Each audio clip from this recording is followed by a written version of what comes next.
Hey, welcome back to our study of the Torah. I hope that you remember some of the things we talked about last week, because I'm not going to review. I'm just going to head straight into this. One of our main characters is the old man Moses. He's 80 years old. And Moses is tending sheep out in the middle of the desert near this high mountain. He sees a burning bush. He goes over, but it's not burned up. So he goes over to the bush. A voice comes out of the bush, says, "I am the God of your fathers, the God of Abraham, Isaac, and Jacob." Well, this freaks Moses out, so he hides his face out of fear in case he might see God. And then God says what he wants him to do. God says, "I have heard the misery and seen the misery of the people in Egypt, and I'm going to lead them out of that miserable situation into a good situation, a land flowing with milk and honey. And so now I'm sending you to go to talk to Pharaoh and to make this take place." Well, Moses is with him, and he believes in him, but now he says, "Wait a second, who am I to do this?" And God says, "Don't worry about it. I'll be with you. And when you get them, bring them back to this mountain." And Moses says, "Well, okay, let's suppose I do go to the Israelites, and let's suppose I do get them out. And they ask me, what's his name? What do I tell them?" God says, "My name is Yahweh." That's what we went over last time. And then God goes on to give him detailed instructions. He says, first, go to the elders and get the elders together, and they'll listen to you. And God predicts what the elders are going to do. But Moses isn't completely convinced. And so Moses says, "What if they don't believe me or listen to me?" And then God says, "What is that thing you've got in your hand right there?" And Moses says, it's a stick, a rod. And so God says this, "Throw it on the ground." Moses threw it on the ground, and it became a snake, and he ran from it. Then Yahweh said to him, "Reach out your hand and take it by the tail." So Moses reached out and took hold of the snake, and it turned back into a staff in his hand. "This," said Yahweh, "is so that they may believe that Yahweh, the God of their fathers, the God of Abraham and Isaac and Jacob, has appeared to you." Then he goes on and gives them some more signs. But in that little episode, we learned something more about Moses. First, we learned he's afraid of snakes, because when he drops this thing, he runs from it. But even though he's afraid, when Yahweh tells him to pick it back up, he grabs it by the tail and picks it back up, which a person who's afraid of snakes wouldn't feel comfortable doing. But Moses has faith in God. He believes in God. He trusts in God right from the beginning. And that's what makes all the difference. Now, as he goes on and talks to God, there's some back and forth. He doesn't want to go. He says, "I'm not a good speaker. Please send someone else to do it," and so forth. And God gets a little put out with Moses for delaying like this. Finally, God appears to his brother Aaron and sends Aaron out, and he meets Moses, and the two of them, and Aaron's even 3 years older than Moses, so the 83-year-old Aaron and the 80-year-old Moses go to Egypt. They meet with the elders, and they tell the elders what's happened to them. And sure enough, the elders believed. They showed them the rod turning into a snake and the leprous hand and all of that stuff, and the elders believed them. Then Moses and Aaron went to talk to Pharaoh. And when they went to talk to Pharaoh, they said this. They said, "This is what Yahweh, the God of Israel, says. Let my people go, that they may hold a festival to me in the desert." Well, then Pharaoh says, "Well, who's Yahweh? I don't know who this guy is. And I'm not going to let Israel just wander off. I'm not going to let them go and do this thing." And he says, "Moses and Aaron, why are you taking the people away from their work? Let them get back to their work." And when Pharaoh said, "Look, the people of the land are now numerous, and you're stopping them from working." So this is where things get dicey, because now Pharaoh tells the foreman and the slave masters, he says, "Tell the people now they have to make the same quota of bricks, but now they have to get their own straw." See, before, apparently, the straw was just given to them, and they could take it out of the straw bin, mix it with the mud, and make a brick, right? Well, now they have to go find their own straw, but they have to make the same number of bricks. So it's just basically a way of saying you have to do a lot more work. My guys are going to do less work, and you still have to get the same number of bricks made. Well, now there's different guys in this story. There's the slave drivers, they're Egyptians. There's the foremen, they're Israelites. And so the slave drivers talk to the foremen who are over the people, and when the people don't make the same number of bricks, the foremen come and they report in, and the slave drivers give them a beating. So you don't have slave drivers just standing over each and every worker. But the foremen are Israelites, and when they get a beating, what do? They go to Pharaoh, and they visit with Pharaoh, and they say, man, this isn't fair.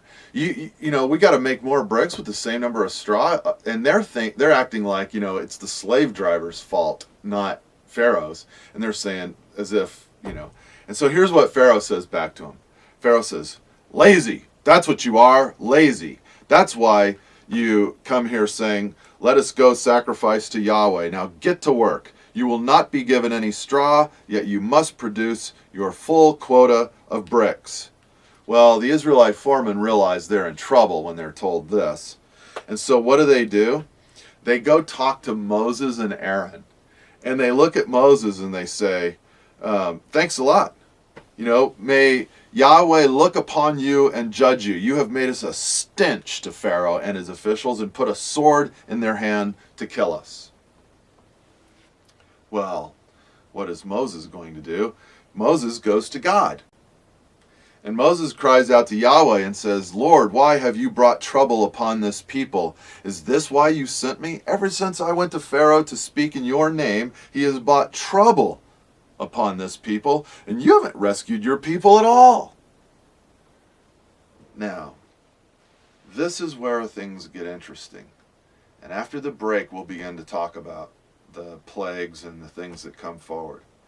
But I want you to stop right now and pay attention to what's happened. What's happened is God has basically introduced himself. He's new to Moses. I mean, they've heard of God, but that's about it. But then he sends Moses on a mission that Moses doesn't want to do. And a group of people, they're happy to have him do it, and they believe him at first. But when he does it, everything goes wrong. They get more work, not less. They're not led out of Egypt. They're being rescued. Everything's getting worse and harder. Now, as we consider what it feels like to be stuck in a situation and we start applying this in our lives, this is what I want you to think of. What does it feel like to be stuck? And when you start that process of getting unstuck, do things get better right away? No, things generally get worse immediately. And it's over a period of time that things begin to get better. Now take a break. Your instructor has some questions for you, and then we'll be back after the break to talk about the rest of the story.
Okay, now things get interesting.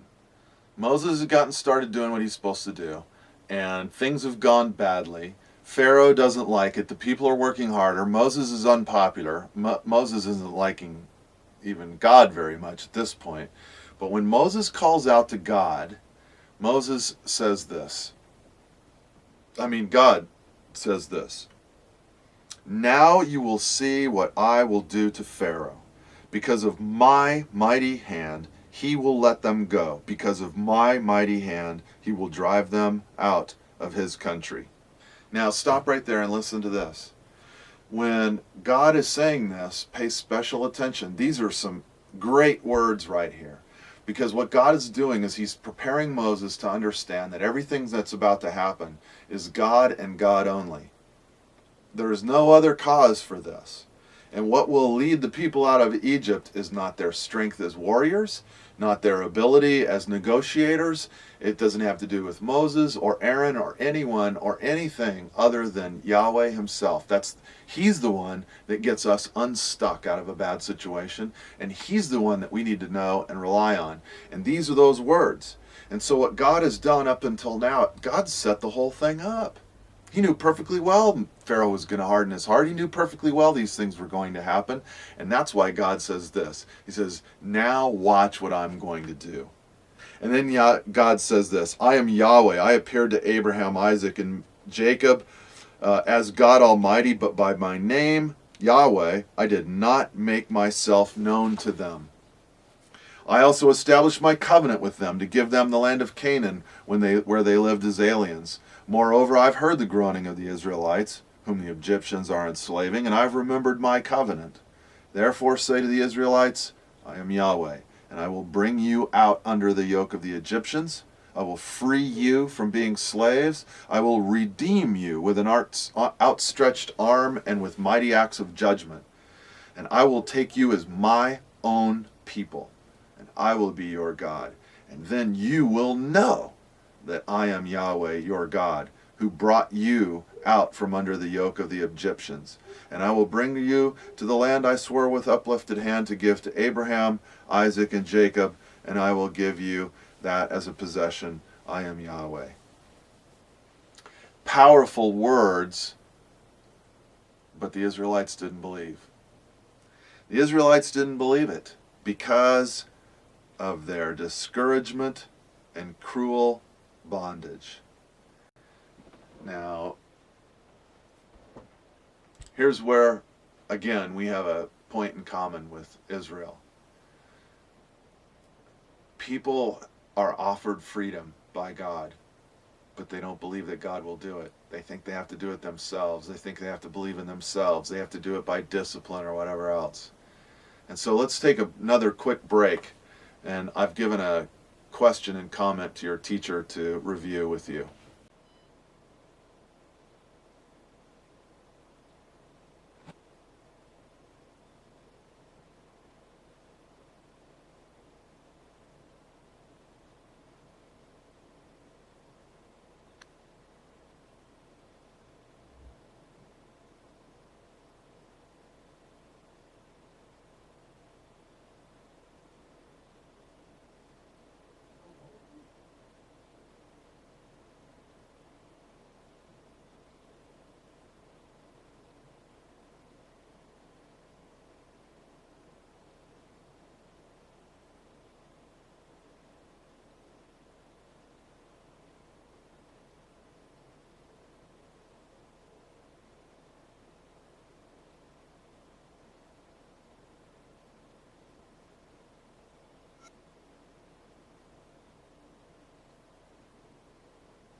Welcome back. Now, let's take a look at the plagues. I'm not going to go through them in great detail, but there's a couple of things I want you to notice about these plagues. First of all, God is using this as a way to show them that He is God. He's the creator of heaven and earth, and He can do whatever He wants. And to show Pharaoh that He's God, and to show the world that He's God. And He does it by making these plagues occur in a certain sequence. And so things begin to happen in order. And it's interesting to see. The first thing that happens is that Moses is sent back to Pharaoh. He does the thing with the rod and the snake. And the magicians, they throw their rod down and it also turns into a snake. And then Moses' snake eats their snake. Pretty cool, but nobody's really impressed. I mean, after all, Moses' snake just ate their snake, but they all did basically the same trick. So then Moses has the first plague, which is the plague of blood. And he takes his stick and he touches it into the Nile River, and the whole river turns to blood. And not only the river, but what's in buckets and so forth, they all turn to blood too. The magicians then do something very similar. They touch some water with their stick. It looks like blood when it turns red. And so, again, nobody's really impressed. But Moses' plague is pretty bad. I mean, for 7 days, the Nile, which is the only water in all of Egypt, is blood. All the fish die, and it just stunk so badly for 7 days. It said it smelled so bad that the Egyptians couldn't drink the water, and blood was everywhere in Egypt. And so then after 7 days, they're still unimpressed because, again, the magicians had done something similar. And so then you have the second plague, which is the plague of the frogs. And this is where frogs are all over every place. They're in your bedroom and in your palace, and when you go to bed, in your houses of your officials. They're on your people, in your ovens, in your kneading troughs. A kneading trough is where you make bread. But the magicians did something similar. They made a bunch of frogs appear too. And so it was a neat trick, but this time Pharaoh says something different. He says, now tell Yahweh, or ask Yahweh to stop this. And so Moses says, okay, I will. And he says, but I'll tell you what, you pick the time. And so Pharaoh says, okay, tomorrow. And so Moses says, all right. And so the next day, the frogs all disappear except for the ones that were there in the Nile to begin with. But when there was relief from that, then Pharaoh hardened his heart, it says. And at the end of each of these, it'll say, Pharaoh hardened his heart just as Yahweh had said, or just as Yahweh had predicted. And so here's what happens as we go through these plagues. First of all, there's the local magicians and the officials. The magicians will try to do the same trick Moses is doing to just show that, well, it's just some kind of a trick. The other thing that happens is some of the plagues happen only in a certain place, but not in other places. Or it starts at a certain time that's predicted ahead of time, or it ends at a certain time that's predicted ahead of time, so that there's no doubt that God's doing this. It only happens there. It starts this time. It ends that time. This isn't like a lot of these TV shows talk about, well, there was a volcano or something. When it happens at a predicted time, I mean, this is a thing. And at the end of each one of these, God says, this is a gift from God.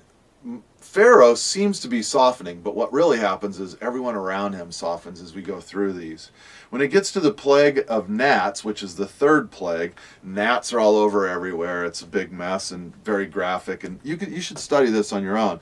But magicians said the magicians could not produce the gnats by their arts. Now we get to one the magicians can't do. And they tell Pharaoh, this is the finger of God.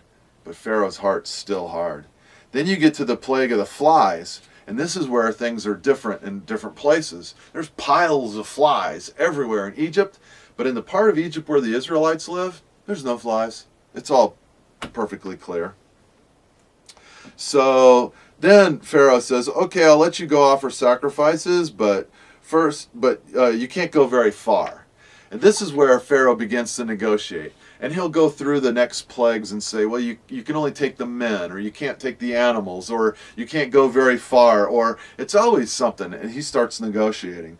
The other thing is the magicians get completely blown away by it. When there's the plague on the livestock, and all the cows and sheep and goats and donkeys and camels and everything are starting to die, but not the ones in Israel. Then there's boils, and boils get all over the Egyptian people, and the magicians can't even be in the room anymore because their boils are driving them crazy. Then there's the plague of hail, and hail, big chunks of ice come slamming into the ground, and there's lightning setting stuff on fire, and the hail just crushes all the crops. There's an interesting thing with the hail too. Some of them they're told ahead of time what's going to happen. It's going to hail tomorrow. Some of the Egyptians believe in God already, and they hide their animals from the hail falling down. They put them in sheds and buildings and stuff. And so their livestock is saved and the other is killed. All right, so then after the hail comes the locust. And whatever hasn't been killed by the hail or by the boils or by the plague, now the locust eats up everything else. By the time you get done with the plague of locusts, there's not very much alive in Egypt. I mean, just about all the animals are dead. The crops are completely wiped out. It's just an awful, awful situation. And then the 9th plague is the plague of darkness, where God makes it just dark in all of Egypt except where Israel is. At that plague, Pharaoh says, he's done negotiating, he's done talking, and Pharaoh says this: God, get out of my sight. Make sure you do not appear before me again. The day you see my face, you will die. And Moses says, just as you say, I will never appear before you again. Now we get ready for the 10th plague, which we call the Passover. All right, we've been through 9 very ugly plagues. The 10th is by far the worst. In every other case, the plagues have ended just as Yahweh predicted. Pharaoh hardened his heart and wouldn't let the people go. This one is different. This time, Pharaoh will not only let the people go, but Pharaoh will drive them out of his presence. And that's what God predicts this time. And God says to them, about midnight, every firstborn son in Egypt will die, from the son of Pharaoh to slaves and cattle. There will be loud crying, worse than ever before or after, but among the Israelites, not even a dog will bark. Truly a horrible evening this will be for all the land of Egypt. And he tells them, as you may remember from this story, to kill a lamb and to smear the blood on the post of their home. And God said, the blood will be a sign for you on the homes where you are, and when I see the blood, I will pass over you. So there's where our term Passover comes from. Many of you will know that Passover as a meal, that there's a Passover meal, and that's absolutely true. There are 3 things in the Passover meal. First, there's the bitter herbs to remind them of the bitterness of their slavery.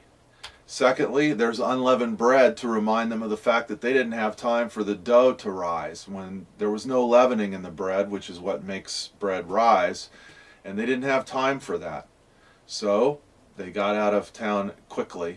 And the third thing is the lamb, to remind them of blood and to remind them that they were redeemed. Now, each of these 3 elements has one thing in common, and that is to encourage the people to remember, to be given a memorial, a reminder. And this is important. Many people who get unstuck, who stop being slaves, we'll see this going forward again, but I need to mention it right now. Many people who have been slaves to sin or slaves to, in some kind of situation, they forget later on. You forget how bad it was. You forget other things. You start seeing, well, my life isn't really what I quite thought it was going to be, and you forget how bad it was. So God provided them with a memorial, and He provides us with a memorial.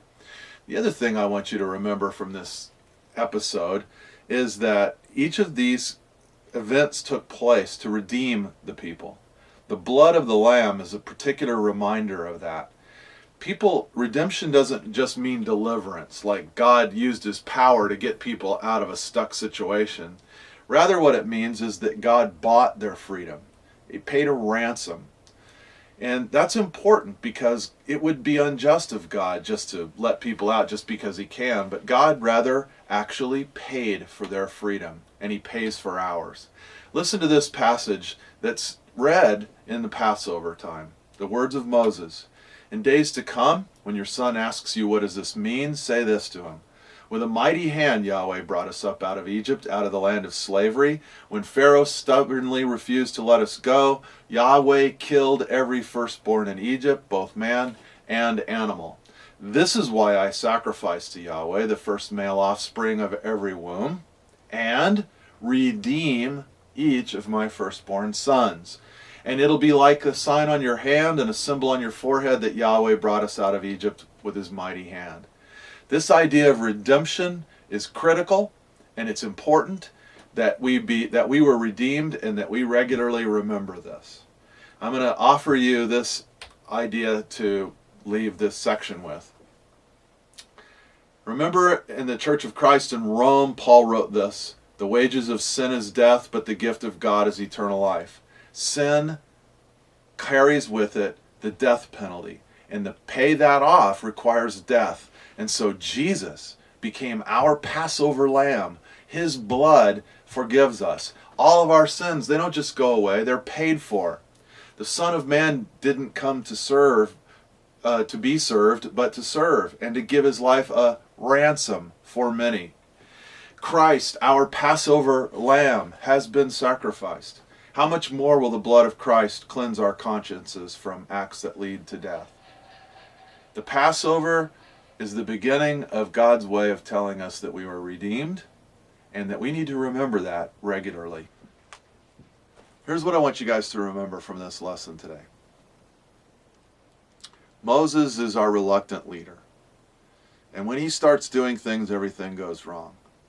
The people who are trying to be helped out, things aren't going very well for them, and they're inclined not to believe in God. Then there's a whole list of plagues. The people aren't hardly talked about. But Pharaoh and others are trying to stop it. And then there's the final scene with the Passover. But the Passover doesn't just happen. The Passover is predicted to happen. And then when it happens, it's clearly because God caused it to happen. Everything that took place is because of God. And then, when the people are led out, they're given the Passover meal as a memorial. Unleavened bread, because they were in a hurry and they didn't have time for